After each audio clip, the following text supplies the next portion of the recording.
Una nueva corriente se ha levantado en este tiempo en torno a Shaul. Pablo, como la mayoría lo conoce, aduciendo que en sus cartas él se contradice varias veces, mandando a no guardar los misbot, los mandamientos, la Torá, y más aún, a ser discípulos de él mismo. Sin embargo, Kefas, el apóstol Pedro, declara en sus epístolas que Pablo utiliza un lenguaje muy difícil de entender y que los indoctos tuercen para su propia perdición. Y considerad la paciencia de nuestro Adón como salvación, tal como se escribió también nuestro hermano Shaul Pablo, según la sabiduría que le fue dada.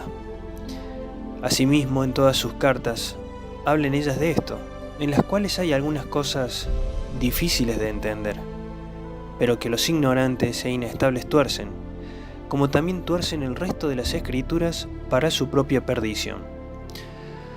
Por tanto, amados, sabiendo esto de antemano, estad en guardia, no sea que arrastrados por el error de hombres libertinos, caigáis de vuestra firmeza. Segunda de Pedro 3:16. Pablo, Shaul, circuncidado el 8º día, del linaje de Israel, de la tribu de Benjamín, hebreo de hebreos.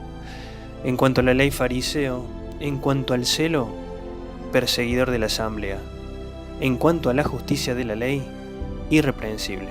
Filipenses 3:5.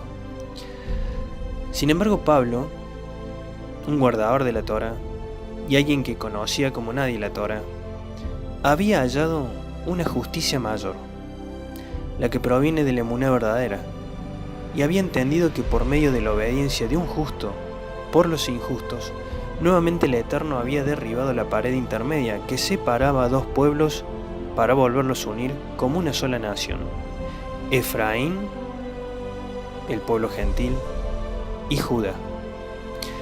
Sus cartas son simples testimonios de una vida transformada por aquel que lo había llamado, en donde todo lo que había aprendido de sus maestros era basura, y que todo lo estimaba por pérdida a fin de ganar una mejor resurrección por la fe en el Mashiach, la resurrección de los justos. Nunca habló sobre no guardar los mandamientos, al contrario, su enseñanza se basa en que guardar la Torá sin entender el concepto de justificación por emuná en el Mesías no sirve para nada. Que hoy no sea conocido en Israel por los grandes sabios no es un argumento válido para desechar sus epístolas, en donde su mayor énfasis y consejo para el creyente es que conozca a Yeshua, el Mesías de Israel, y a mantener la paciencia y firmeza en la carrera que tiene por delante. Pero la mayor parte de quienes critican a Pablo no son más que indoctos que ni siquiera han leído sus cartas. El mayor tesoro de Shaul, Pablo, se hallaba en el Mesías, en el conocimiento del Mashiach.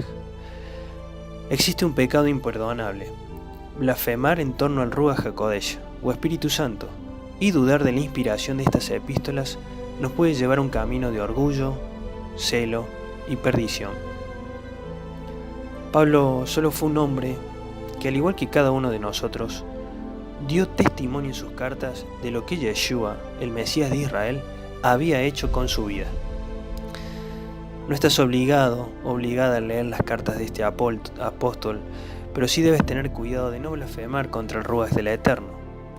Pedirle al Eterno el entendimiento para entender sus epístolas. De lo contrario, no vale la pena leer sus cartas.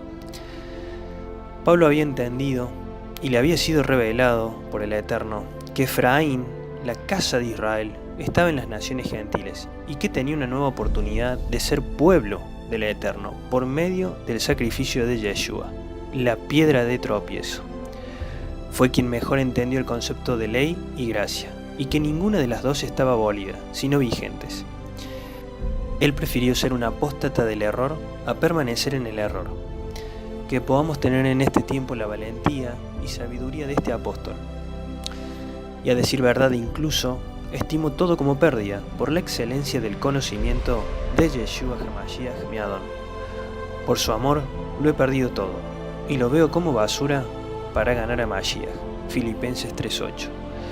Y conocerle a él el poder de su resurrección y la participación de sus padecimientos, llegando a ser como Él en su muerte, a fin de llegar a la resurrección de entre los muertos. Filipenses 3:11. Ve, porque este hombre me es un instrumento escogido para llevar mi nombre ante las naciones. Hechos 9:15. Que podamos ser sabios y no indoctos. Shalom Urajot.